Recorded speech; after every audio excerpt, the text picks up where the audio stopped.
Hey, what's up guys? Gids here for another Summoners War Chronicles video, and today I'll be showing my account to you guys that I've been playing for around how many days? 8 days now since March 9th, since launch of Global. So I'm in Asia Ariel server. So if you guys want to send friend requests or ask me in game, I probably might not see your chats in game, but I have a Discord server down in the description below. If you want to join and select a role for Summoners War, then I could probably help you out from there. Okay, anyways, I'm gonna be showing out my account right now. I'm currently 280k power, I think. Yeah, 280 to 285 based on which weapon I have equipped. And of course, we're trying to push for 300k. And of course, you know I'm 100% free to play. I still don't have my first purchase bonus over here. Okay, so I'll be showing you everything for my build, monsters that I have, why I built them and how I built them, and of course, what are my plans to reach 300k. Okay, so let's go. Okay, first up, I'll be showing you my equipments. So some of my equipments here might seem scary to some of you guys, but I've been farming, I've been farming.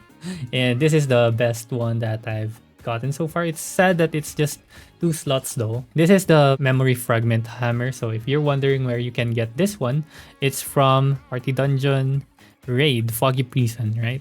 So I've just farmed this one a lot to get a lot of raid coins, and I bought this thing, 510 tokens. The problem with buying this thing right now is that it's actually going to require you to be level 61 to equip it. So if you're not level 61 and have not transcended once, you will not be able to equip this one. So if you want to power level, I think now is the time. We have hot time implemented, so 30% increased XP from dungeons, and of course we also have the event for Bastet, right? The shell event over here. So this should be the time that you should be running all your subjugations, adventure, path of adventure most likely, and essence dungeons, right? So you're going to get a lot of XP from doing your quest. And of course, don't forget to get the bonus from Florence from the hot springs.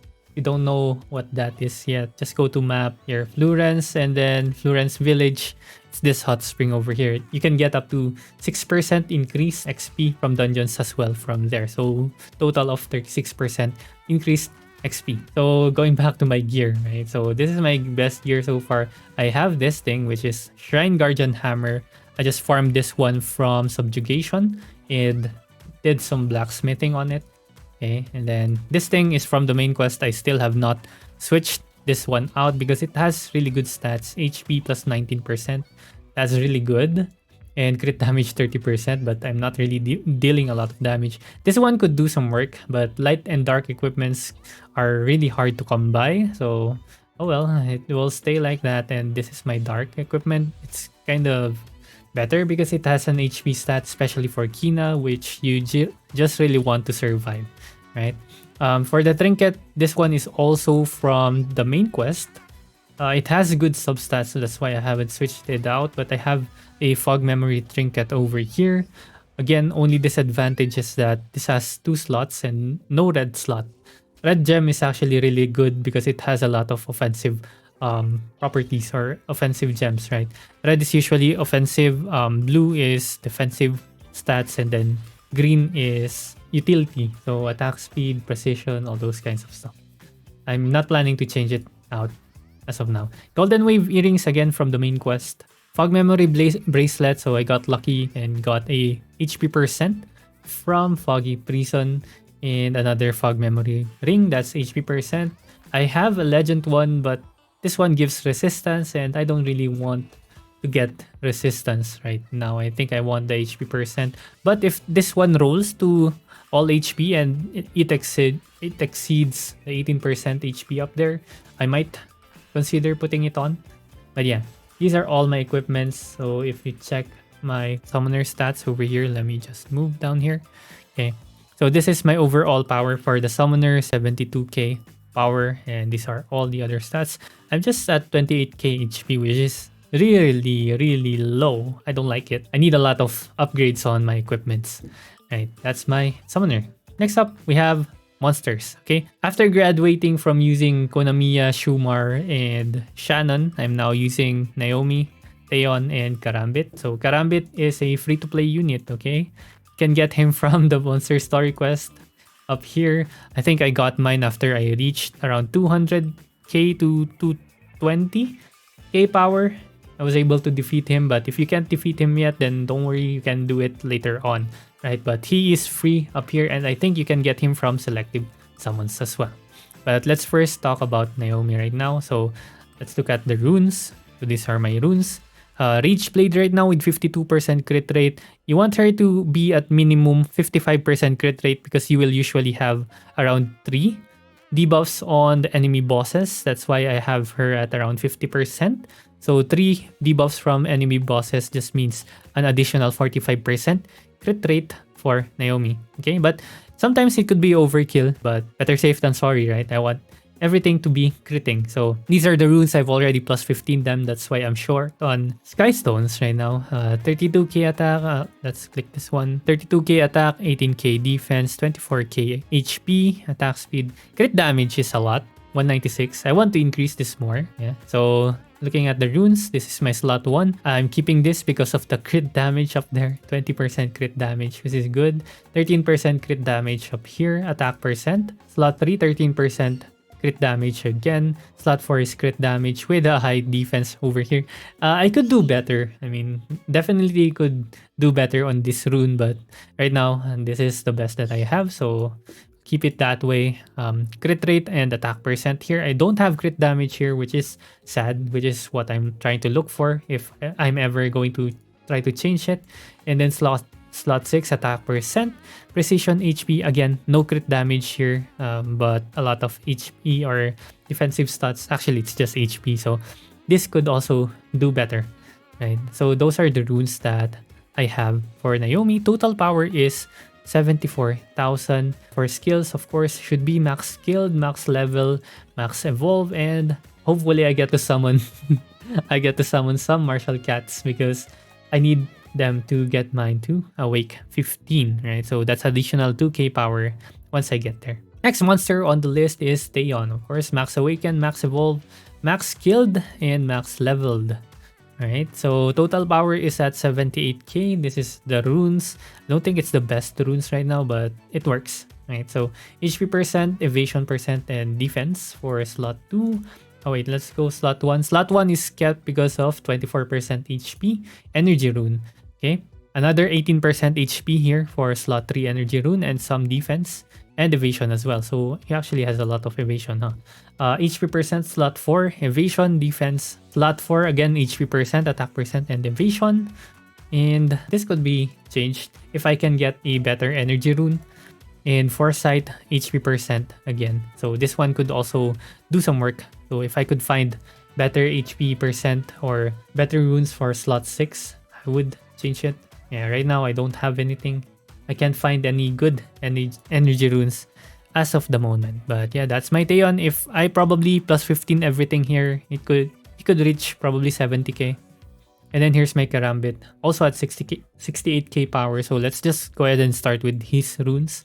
So already all at plus 15, right? He has an attack speed book over here, which is really, really good for Karambit. He really needs the attack speed. Crit damage, attack speed, crit rate up here, and precision, which is a really good rune. Attack speed on slot 2 with some crit rate, attack, crit damage, and defense. Defense slot 3, evasion. This one could work, could use some work. I mean, I haven't been farming any Swift runes. This one was given, I think, from area dungeons. So yeah, this could get some work and could probably be better. And then crit damage slot 4 with crit rate substats. Substats are not good for this one. Could do some work. Flat attack. If this was attack percent, could have been better.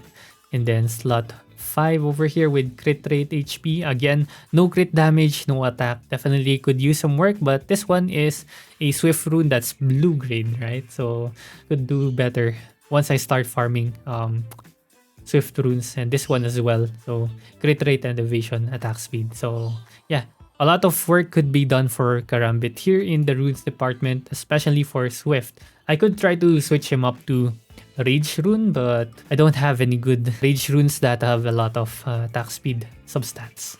Anyways, let's look at levels, of course. Max skills, not yet max skilled, so 5 out of 8, 4 out of 5. So almost there. Just needs how many? 4? 4 more Devilmons. Evolution, Max Evolve of course, and Awaken. He's already awake 10. Okay, so as I mentioned, you can get him from the Selective Summon and from the Monster Story. So you should be able to get him to Awake 10. Trying to get him to Awake 11 soon, and then hopefully we get to summon him for Awake 12 and then move to Awake 13 and then pray to God for Awake 14 and Awake 15. Right? So let's make a Rambit over here. Other units that I'm trying to build right now, so this is for the future plan, is of course Bastet, which is right now 54k power. We need her skill ups, we need her Mass Awakened as well from the event. I'm working on this one, but I'm going to try to get Karambit to Awake 11 first before we start working on awakening another Nat 5 monster over here. Okay, other plans for the future, of course, improve our gear through blacksmithing and foggy prison farming.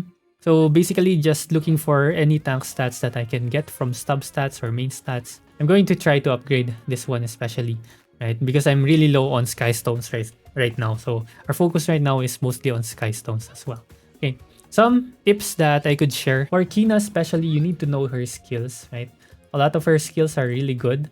So it can really fill a lot of gaps from your team, especially if you don't have a healer, you don't have a cleanser, you don't have an attack buffer. So those are the kinds of stripper as well. So those are the roles that you can get Kina on, right? So your second skill for Fire. So let's just go over the skills for Fire. So these are tips for Kina specific already. So if you don't main Kina, then you can just click off. Well, click like first, right? And subscribe if you haven't. Then yeah, for Kina, basically usually it's the second skill that you want to upgrade, and then the third skill. I'm already level 61, so it's going to cost me gold to try to reset skill points, but I don't want to do that right now. And I think this is pretty good. The skill distribution that I have is really good, except for the basic attack. You don't really need basic attack, right? But anyways, Fire Swing for the fire equipment. So this one gives you your attack up. So if you don't have attack up for your team, this is where you can get it, and it decreases monster skill cooldown. So it's basically a Economia plus a Shannon combined already. And then the third skill is a heal and gives invincible for monsters that have HP that are below 30%. This one is really, really useful in Tirgland's Cave. Okay. And then for the water, okay, water gives you another buff here, attack speed buff. Okay. So this is an attack speed buff, and then the third skill again is your heal. And if your monster has attack speed up, you also get crit rate up for them. So this one's a really good buff, and of course the ultimate as well. No, remove harmful effect, crit rate up, and attack speed up. So this one is a really, really strong ultimate that I usually like using when I'm trying to go for offensive. For the fire also removes harmful effects and heals, and then of course attack up. So if you want attack buff, then you can use this one as well. So it's either attack up. If you want attack up, go for fire. If you want attack speed and crit rate, go for water. Okay. Wind. For the wind one, I like this one because it removes harmful effects as well. But the bonus that it gives you is accuracy up. So not too good. But double wind over here, the third skill is really good because this one removes beneficial effects, right? And of course, it also gives rest down and immunity for 9 seconds if your HP is below 30%. Okay, and then for the ultimate over here is immunity, basically, and accuracy up, which is really good as well if you're trying to beat a place where they apply a lot of debuffs. Light is one of my personal favorites if I'm not bringing in any healers for the team because it has a lot of heals. Second skill here gives you recovery received up for 15 seconds. So any heals that you do is actually going to heal for so much. And then recover HP based on 20% of damage. So basically the damage of your skill will heal you. Okay.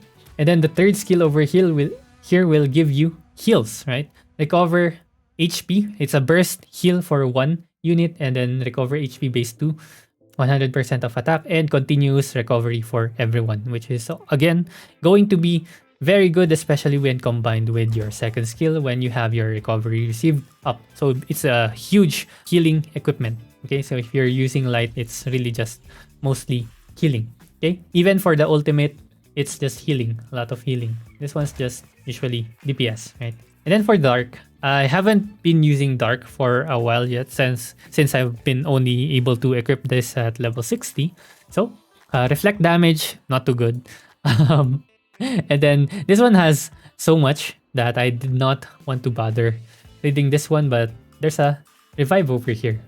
Okay, there's a revive over here. So if you need a revive, again, very good utility, and I'll show you the tips, the tricks later, right? And then for the spell or the ultimate, it's a revive again. So if you need revive, just switch to your dark gear. Again, it's very important to know all these skills because it's good to be flexible when you're in a dungeon, because remember, you can freely switch equipments just by rotating it over here, right? Just know what your keybinds are, right? So for me personally, when I go into Foggy Prison, I'm usually just using the light one. And if I see that the boss has put up a buff, right? Vita usually puts up her evasion and attack speed. So just press B, E, and then R, right?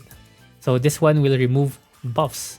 Sometimes it doesn't work, but sometimes it works. And then if you have Death Break on your team, just press E. That's why I usually go manual when I'm doing raids, and then just go back after you've stripped off their buffs. So remember, you can freely switch here except for PvP, because if you read on the PvP skills over here, or the passive skills over here, this thing, you can change main weapons attribute every 48 seconds in PvP mode. So this is PvP. So for PvE, you have no cooldown. You can just switch anytime you want, right?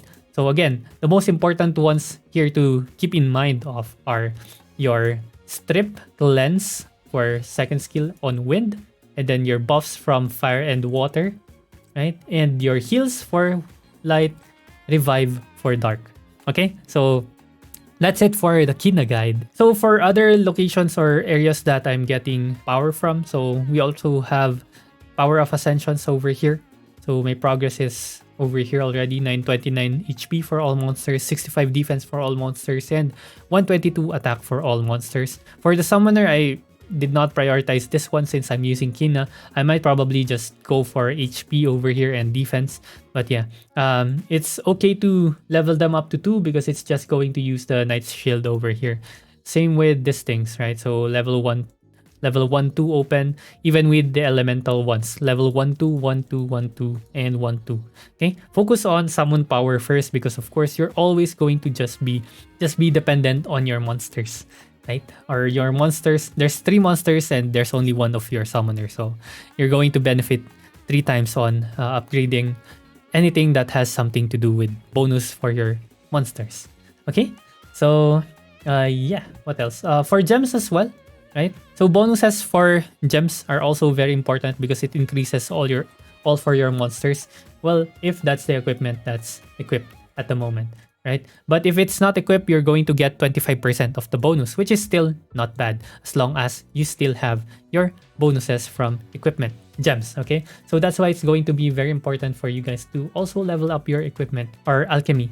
At least level 3, right? Level your alchemy to at least 3. You don't have to overkill it and go to 5 right now because you're gonna get burnt out from doing this thing. A lot of people don't like doing the professions. I personally like it, and I could share some tips later on this one as well. But anyways, level 3, and then craft these blue ones over here, right? And then later on, you can just switch to the purple ones up there. Okay, so this one has a lot of effects, and then the stones as well over here for your monsters, and then runes, spell books for the runes, green grade up here if you're at level 4. Of course, this thing is pretty hard to farm. You can only farm these ones by farming monsters, so hopefully you get a lot of those. But yeah, this still provide a lot of bonuses to your monsters when you've equipped it to all of your runes. So that's basically 6 runes for monsters, so 18 runes in total. So if you have 18 spell books that you can equip to all your runes, then that's actually a huge bonus, and that's what I'm also planning to do to try to reach 300k. So that's it for me. Leave a like, subscribe, comment if you have any additional thoughts, and yeah, that's it for me. Thank you very much for watching. See you again next time. Bye bye.